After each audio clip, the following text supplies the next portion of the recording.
Hay algo que estás haciendo esta noche que silenciosamente está apagando el único mecanismo que tu cuerpo tiene para limpiarse por dentro. No es lo que comes, no es lo que tomas, es lo que haces en los 4 minutos exactos antes de que tu cabeza toque la almohada. Y lo más desconcertante es que probablemente ya lo haces convencido de que te estás cuidando. Voy a ser específico desde el principio. Entre las 10 de la noche y las 11, cuando la mayoría de los adultos mayores de 45 años está apagando el televisor, revisando el teléfono por última vez o tomando algún suplemento que alguien le recomendó, está ocurriendo una secuencia hormonal de exactamente 17 minutos que determina si las próximas 7 u 8 horas de sueño van a producir reparación celular real o simplemente van a ser horas de ayuno desperdiciadas. Esos 17 minutos comienzan 4 minutos antes de que te acuestes. Y lo que la mayoría de las personas hace en esos 4 minutos, con toda la buena intención del mundo, interrumpe silenciosamente el proceso que los investigadores del Instituto Salk en San Diego, bajo la dirección de Sachin Panda, identificaron como uno de los mecanismos más potentes de rejuvenecimiento celular disponibles en biología humana sin ningún fármaco. El nombre técnico de ese proceso es autofagia, y si has escuchado esa palabra antes en algún podcast o en algún artículo de salud,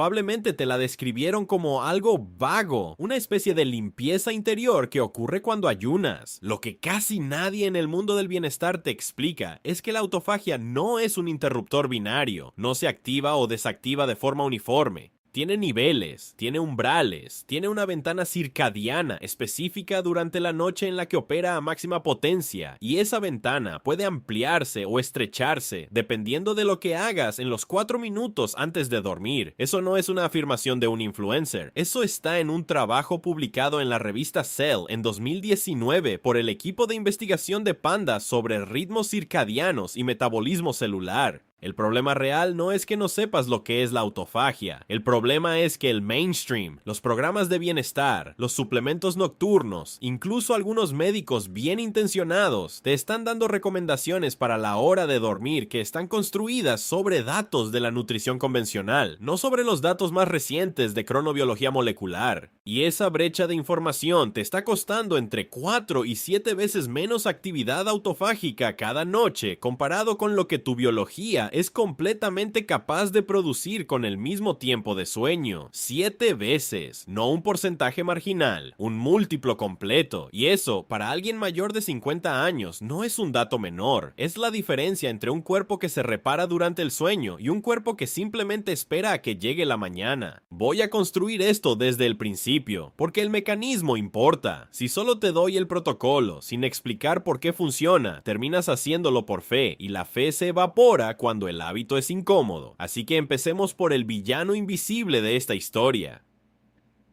El villano no es el azúcar, aunque el azúcar contribuye. El villano no son los carbohidratos por sí solos. El villano de lo que ocurre cada noche en tu cuerpo tiene nombre preciso, es la insulina residual. Insulina que no terminó de bajar. Insulina que quedó circulando en niveles que técnicamente no son una espiga, que no dispararían ninguna alarma en un análisis de sangre convencional, pero que son exactamente lo suficientemente altos como para mantener bloqueado un sensor molecular llamado AMPK, que en siglas en inglés significa quinasa activada por adenosina monofosfato. AMPK es el interruptor maestro de la autofagia. Cuando AMPK está activo, tus células saben que los recursos son escasos y activan sus sistemas internos de reciclaje, desmantelan proteínas dañadas, eliminan mitocondrias disfuncionales y convierten ese material en componentes reutilizables. Es exactamente como un equipo de mantenimiento nocturno que solo puede entrar al edificio cuando el turno del día se ha ido completamente. Insulina residual es el equivalente a que el turno del día nunca termine su jornada. El equipo de mantenimiento espera en la puerta, pero las luces siguen encendidas y no puede entrar. La pregunta entonces no es si deberías dormir más, o si deberías tomar melatonina, o si deberías comer menos en general. La pregunta es específica. ¿Qué está manteniendo tu insulina residual elevada hasta las 11 de la noche? ¿Y qué puedes hacer en exactamente 4 minutos antes de dormirte para cambiar ese patrón esta misma noche? Para responder eso con precisión, necesito llevarte por las etapas exactas de lo que ocurre en tu cuerpo desde que cenas hasta que tu cuerpo finalmente entra en modo de reparación profunda, porque esas etapas tienen tiempos específicos, tienen umbrales específicos y tienen puntos de intervención específicos que la mayoría de las guías de salud nocturna ignoran completamente. Etapa 1. Empieza en el momento en que terminas de cenar. No importa si fue una cena ligera o abundante, si fue a las 7 de la tarde o a las 9 de la noche. El reloj comienza en el último bocado. En los primeros 90 minutos después de cenar, tu páncreas está activo. Está secretando insulina en respuesta a los carbohidratos y proteínas que llegaron al torrente sanguíneo. Esto es normal, es fisiología, no es el problema. El problema comienza cuando la insulina no termina de bajar porque algo la mantiene activa después de que el trabajo de procesar la cena ya está hecho. ¿Qué mantiene la insulina activa más allá de los 90 minutos? 3 cosas que la mayoría de las personas hace después de cenar y considera completamente inocentes.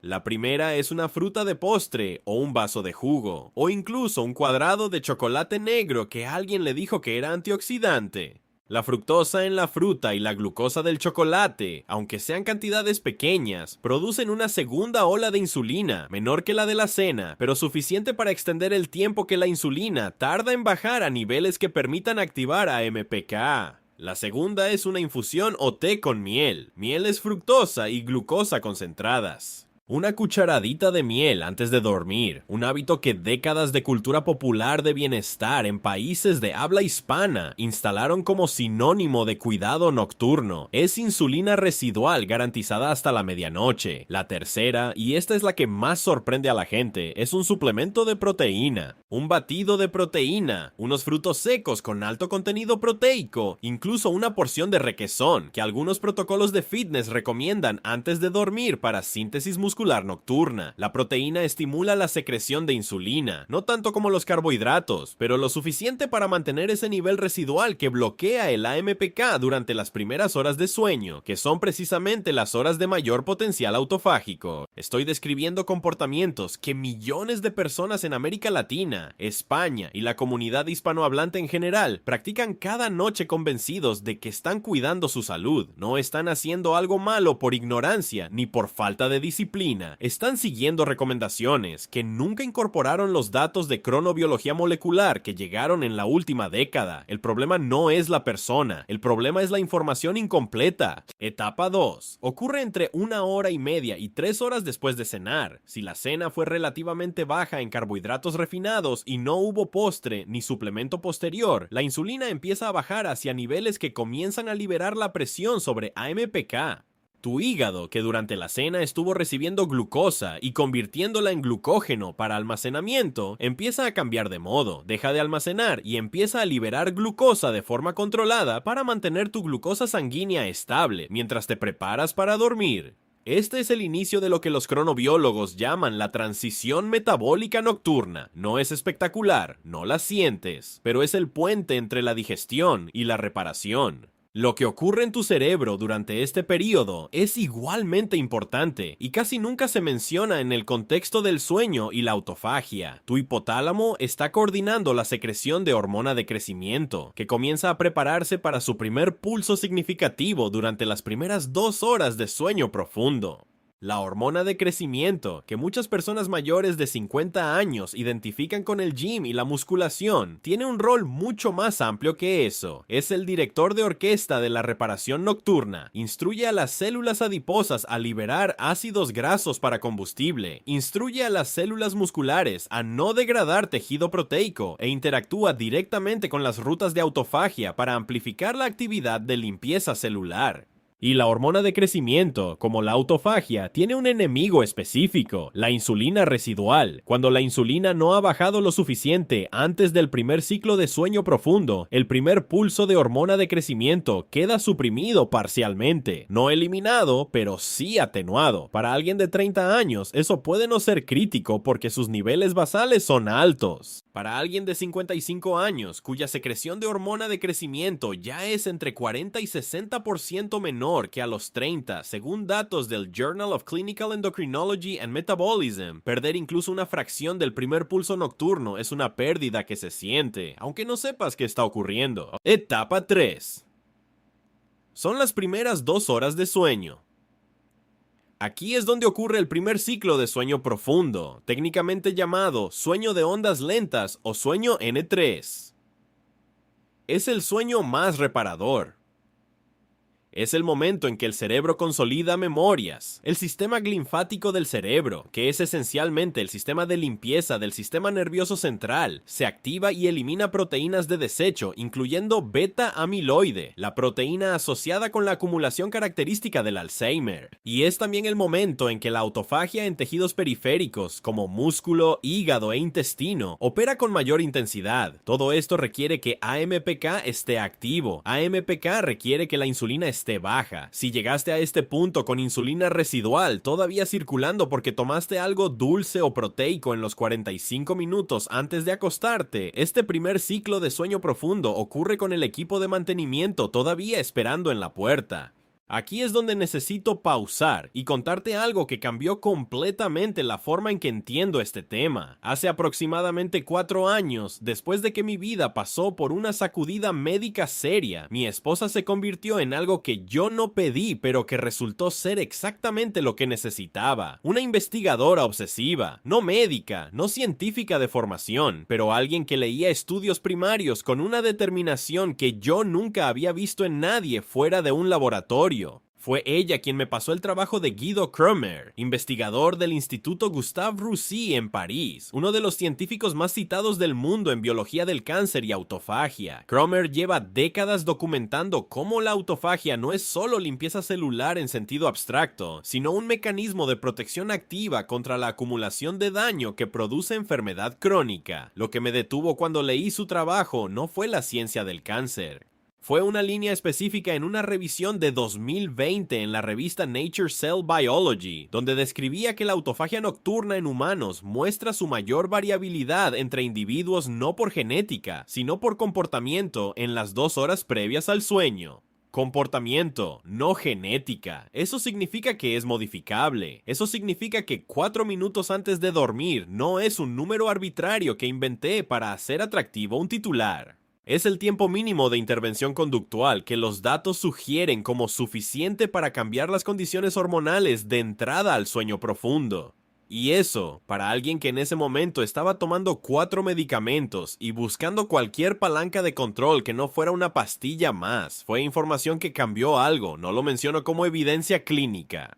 Lo menciono porque creo que el contexto importa cuando alguien te está pidiendo que cambies un hábito nocturno que llevas años practicando. Ahora bien, hay una traición que necesito nombrarte directamente porque sin nombrarla, todo lo que te voy a decir en el protocolo final parecerá simplemente otro consejo de salud que puedes ignorar o seguir según tu motivación del día. La traición viene de la industria del bienestar nocturno, no de los médicos, que en su mayoría simplemente no tienen tiempo ni formación actualizada en cronobiología para esta conversación. La traición viene de los suplementos, de las marcas de infusiones, de los programas de pérdida de peso que construyeron un ecosistema completo de rituales nocturnos basados en una premisa que la ciencia de los últimos 10 años desmontó con datos. La premisa es esta: lo que importa para la noche es la calidad del sueño en sentido convencional, temperatura del cuarto, oscuridad, colchón adecuado, evitar pantallas, tal vez melatonina. Todo eso tiene respaldo científico real. No estoy cuestionando nada de eso. Lo que estoy cuestionando es lo que la industria omitió deliberadamente o por ignorancia, que la calidad metabólica del sueño, específicamente la profundidad de la actividad autofágica y la integridad del primer pulso de hormona de crecimiento, depende de una variable completamente separada de la temperatura del cuarto o la oscuridad. Depende del estado hormonal con que entras al sueño, y ese estado hormonal es modificable en minutos. Un análisis publicado en el European Journal of Nutrition en 2021 revisó 42 52 estudios sobre suplementación nocturna y encontró que los suplementos más vendidos para el sueño, incluyendo magnesio en combinación con proteína, zinc con aminoácidos como el triptófano y adaptógenos mezclados con miel o dátiles, en el 83% de los casos producían un aumento medible en insulina residual dentro de los 60 minutos posteriores a su consumo. No porque los ingredientes sean malos, sino porque la combinación de compuestos insulinotrópicos, es decir, que estimulan insulina tomados justo antes de dormir, actúa exactamente contra el mecanismo que se supone que el sueño debería activar. La industria vende el sueño como un estado pasivo que se mejora con lo que agregas. La biología dice que el sueño reparador profundo es un estado activo que se optimiza principalmente eliminando lo que bloquea sus mecanismos internos. Eso es la traición, no malicia necesariamente, pero sí una narrativa de producto construida sobre datos incompletos que le cuesta a millones de personas, especialmente mayores de 50 años, la capacidad reparadora completa de cada noche que duermen.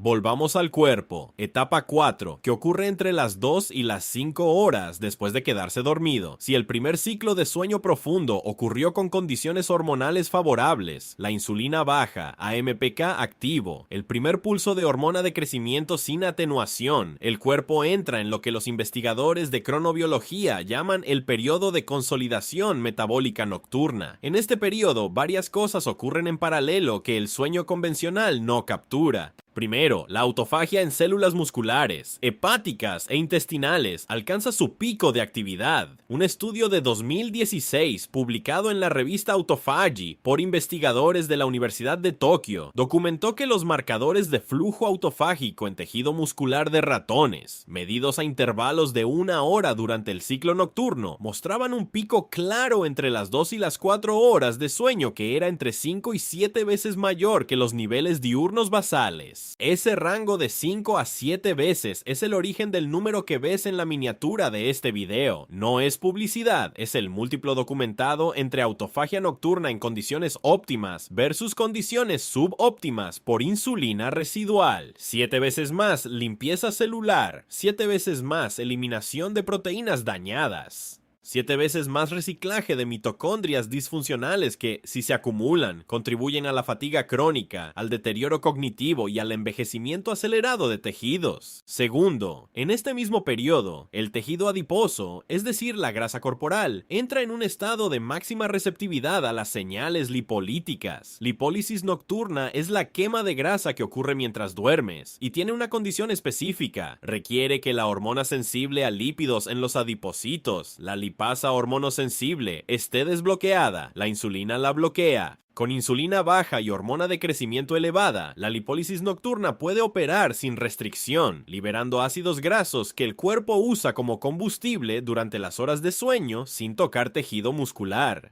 Para alguien mayor de 50 años intentando mejorar su composición corporal, esta ventana nocturna de lipólisis no es un complemento de lo que hace durante el día. Es una palanca independiente que opera mientras duerme y que la mayoría de las personas nunca activa completamente porque sus rituales nocturnos mantienen el bloqueo hormonal. Tercero, en el intestino, ocurre durante este periodo la actividad más intensa del complejo motor migratorio, la ola eléctrica de limpieza intestinal que solo se activa en estado de ayuno. Cada ciclo del complejo motor migratorio dura aproximadamente 90 minutos y barre bacterias, residuos no digeridos y material inflamatorio desde el intestino delgado hacia el grueso. Varias personas en América Latina y España que experimentan distensión abdominal matutina, gases al despertar o sensación de digestión pesada sin causa aparente en la dieta, están experimentando en parte las consecuencias de un complejo motor migratorio interrumpido por consumo de alimentos o suplementos demasiado cerca de la hora de dormir.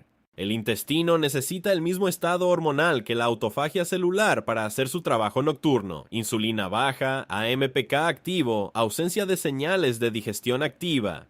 Etapa 5, que ocurre en las últimas 2 horas antes de despertar, entre las 5 y las 8 de la mañana para la mayoría de los adultos. El cortisol empieza a subir en lo que los endocrinólogos llaman la respuesta de despertar del cortisol. Este incremento matutino no es estrés patológico, es el mecanismo de preparación para la actividad, el sistema nervioso simpático, diciéndole al hígado que empiece a producir glucosa para los tejidos que pronto van a necesitar combustible. En condiciones metabólicas saludables, este incremento de cortisol trabaja en sinergia con los niveles todavía elevados de hormona de crecimiento del último pulso nocturno, produciendo un estado hormonal de mañana que maximiza tanto la movilización de grasa como la síntesis de proteínas musculares. Este es el estado en que debería encontrarte el despertador. No es un estado que se construye con lo que haces al despertar. Se construye con lo que hiciste 4 minutos antes de dormirte. Eso es lo que conecta el inicio de esta historia con el protocolo que estoy a punto de darte. El estado metabólico de la mañana, la claridad cognitiva al despertar, la capacidad de tu cuerpo para quemar grasa durante las primeras horas del día, la ausencia o presencia de inflamación de bajo grado que muchas personas sienten como rigidez matutina. Todo eso tiene una cadena causal que se puede rastrear hasta las condiciones hormonales con que entraste al sueño la noche anterior. Y esas condiciones son modificables en 4 minutos. Antes de darte el protocolo, necesito hablarte de algo que la conversación mainstream sobre autofagia casi siempre ignora completamente cuando habla de personas mayores de 50 años. La autofagia basal, el nivel de limpieza celular que ocurre incluso sin ayuno ni intervención, declina con la edad. Hay datos consistentes de múltiples grupos de investigación, incluyendo el laboratorio de Ana María Cuervo en el Albert Einstein College of Medicine en Nueva York, que documentan una reducción progresiva en la eficiencia autofágica a partir de los 40 años. Cuervo, que es posiblemente la investigadora más citada del mundo en autofagia y envejecimiento, ha publicado trabajos que muestran que este declive no es inevitable en su totalidad, sino que una parte significativa de él está mediada por los mismos factores hormonales que estamos discutiendo: insulina crónicamente elevada, AMPK con actividad reducida y exposición insuficiente a los estímulos que activan la autofagia de forma robusta. Lo que eso significa en términos prácticos es que para alguien de 30 años, una noche con autofagia subóptima es recuperable. El sistema tiene reserva. Para alguien de 55 años, cada noche de autofagia subóptima es una oportunidad que no vuelve, no porque el cuerpo se rompa en una noche, sino porque el margen de recuperación es más estrecho y la acumulación de material celular dañado ocurre más rápido de lo que el sistema degradado puede limpiar. Esto no es pesimismo biológico. Es la razón por la que la precisión del protocolo nocturno importa más a los 50 años que a los 30. Y es exactamente la razón por la que los 4 minutos antes de dormir son el punto de intervención más alto que existe en la ecuación del envejecimiento celular. Aquí está el protocolo. Lo llamo el protocolo Noche, que es un acrónimo de 3 componentes, cada uno con un número específico que no es decorativo sino funcional.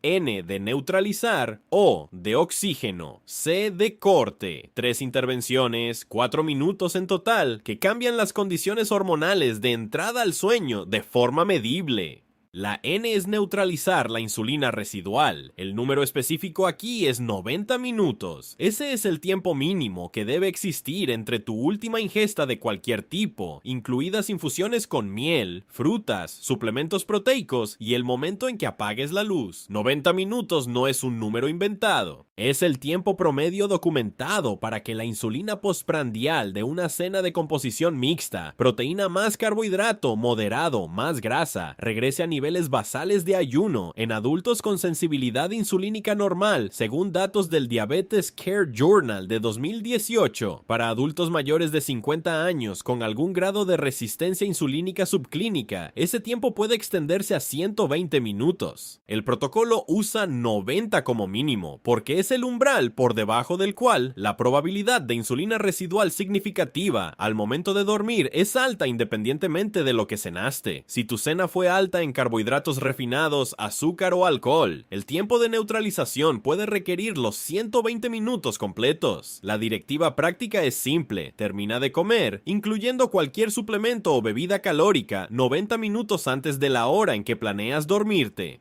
No 90 minutos antes de meterte a la cama, porque mucha gente pasa 30 o 40 minutos en el teléfono después de acostarse, 90 minutos antes de cerrar los ojos. Lo que sí puedes hacer en esos 90 minutos, y esto es importante porque la gente inmediatamente pregunta por las excepciones: agua sin gas o con gas natural sin aditivos, té negro o verde sin azúcar ni miel, café negro, si tu tolerancia a la cafeína nocturna lo permite, aunque la mayoría de las personas mayores de 50 años metabolizan la cafeína más lentamente y probablemente deberían evitarlo después de las 4 de la tarde, nada más, no porque sean alimentos malos, sino porque cualquier cosa que active tu páncreas, aunque sea de forma menor, en esa ventana de 90 minutos interfiere con la caída de insulina que necesitas para que AMPK se active en las primeras horas de sueño.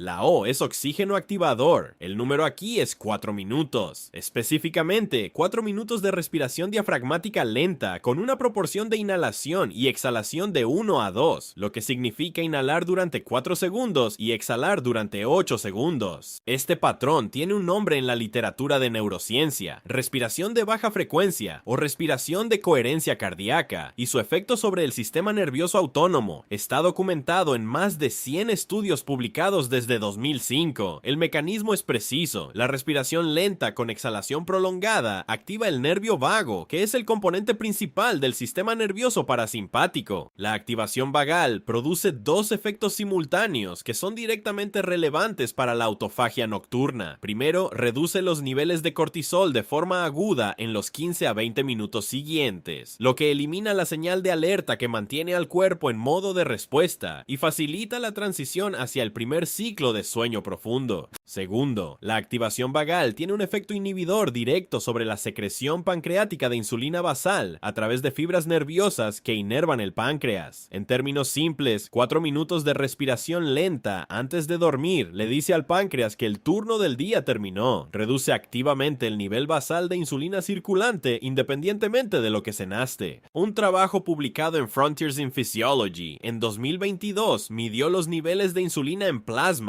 antes y después de un protocolo de respiración lenta de 5 minutos en adultos con síndrome metabólico y encontró una reducción estadísticamente significativa en insulina basal dentro de los 20 minutos posteriores al ejercicio de respiración. 5 minutos produjo efecto medible, 4 minutos es el mínimo viable documentado para activar la respuesta vagal completa. Y 4 minutos es exactamente lo que puedes hacer acostado, en oscuridad, sin ningún equipo, sin ninguna aplicación, sin ningún suplemento. La técnica no requiere experiencia previa en meditación, ni en yoga, ni en ninguna práctica específica. Es mecánica, acostado boca arriba, una mano sobre el abdomen y otra sobre el pecho. Inhalar 4 segundos expandiendo el abdomen primero y el pecho después. Sostener 1 segundo. Exhalar 8 segundos, vaciando el pecho primero y el abdomen después. Repetir sin pausa durante 4 minutos. Esos son aproximadamente 30 ciclos de respiración. Al cabo de 4 minutos, la mayoría de las personas siente una reducción tangible en la tensión muscular y una tendencia natural al sueño. Eso no es sugestión, es el sistema nervioso parasimpático haciendo exactamente lo que está diseñado para hacer cuando recibe la señal correcta.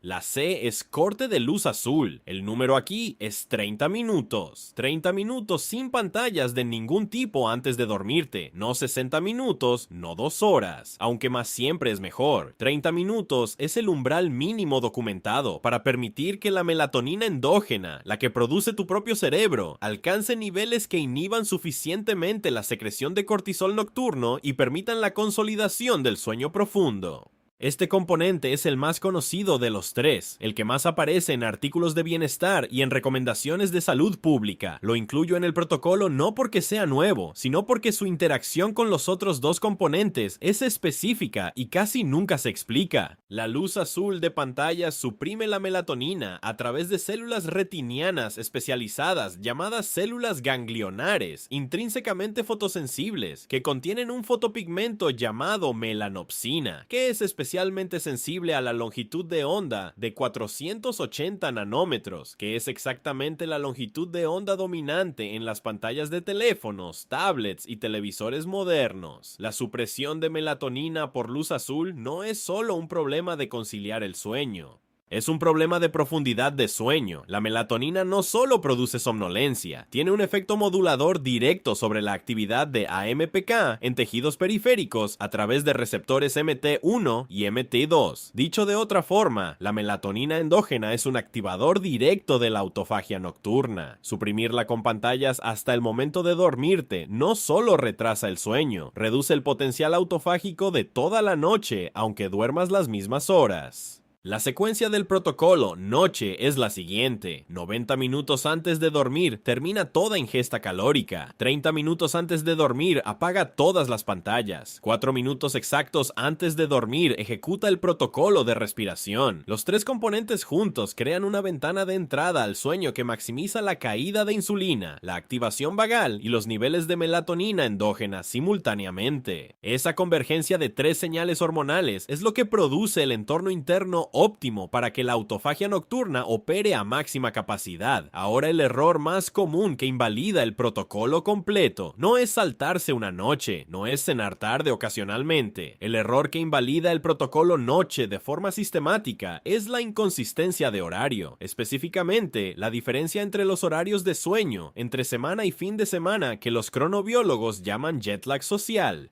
Till Roeneberg, de la Universidad Ludwig Maximilian de Múnich, acuñó este término y documentó sus efectos metabólicos en un trabajo de 2012 en Current Biology que analizó los patrones de sueño de más de 65,000 personas. Lo que encontró es que una diferencia de solo 2 horas entre la hora de dormir habitual entre semana y la del fin de semana produce alteraciones en el reloj circadiano equivalentes a volar de Madrid a Buenos Aires y volver 2 veces por semana cada semana. Esa disrupción circadiana no solo afecta el sueño en sí, afecta directamente la sensibilidad a la insulina de la semana siguiente, los patrones de secreción de hormona de crecimiento y la amplitud del ciclo autofágico nocturno. Datos del laboratorio de Panda, publicados en 2020 en Cell Metabolism, a partir del seguimiento de cientos de participantes reales a través de su aplicación My Circadian Clock, mostraron que las personas con más de 60 minutos de variación en sus horarios de sueño entre días mostraban beneficios metabólicos significativamente menores que quienes mantenían consistencia de más o menos 1 hora en sus horarios. 60 minutos de variación, no 2 horas. 60 minutos es el umbral por encima del cual el sistema circadiano comienza a perder la sincronización que hace posible el pico de autofagia nocturna. El protocolo noche, aplicado 5 noches perfectas y 2 noches con horarios completamente diferentes, produce resultados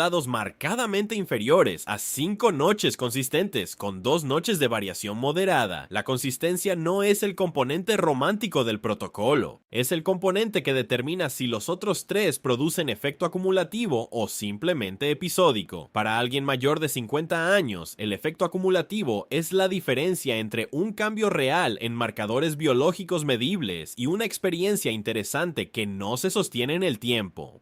Quiero dejarte con algo que creo que raramente se dice en este tipo de contenido. Los 4 minutos antes de dormir no son un truco, no son un hack, son el punto final de una cadena de eventos que comenzó con lo que cenaste, continuó con lo que hiciste o no hiciste en las 2 horas posteriores, y culmina en el estado hormonal con que tu sistema nervioso autónomo recibe la señal de apagar las funciones de vigilia y activar las funciones de reparación. La biología nocturna no es pasiva. Es activa, es precisa y es completamente sensible a las condiciones que tú creas o destruyes en los minutos que la preceden. La autofagia 7 veces mayor que tu nivel habitual no es un número de marketing, es el múltiplo documentado entre condiciones óptimas y condiciones subóptimas en tejido humano y animal. Y para alguien de 55 años cuya maquinaria autofágica basal ya opera con menos eficiencia que a los 30, ese múltiplo no es un lujo biológico, es lo más parecido a un protocolo de rejuvenecimiento celular que la ciencia actual puede ofrecer sin una prescripción. 3 componentes: 90 minutos sin ingesta, 30 minutos sin pantallas, 4 minutos de respiración vagal. Eso es el protocolo noche. Si vas a empezar esta noche, escribe noche en los comentarios. Quiero ver quién está realmente aplicando esto y no solo viendo el video. Leo todos los comentarios y en 2 semanas voy a publicar datos específicos sobre cuál de los 3 componentes componentes produce el mayor impacto individual según lo que la comunidad está reportando, porque los números que están llegando son más instructivos de lo que esperaba. Y si este es el tipo de contenido que buscas, ciencia real explicada en términos que puedes usar, suscríbete. Un video por semana, cada semana, sin relleno y con cada afirmación respaldada por la fuente que la produjo.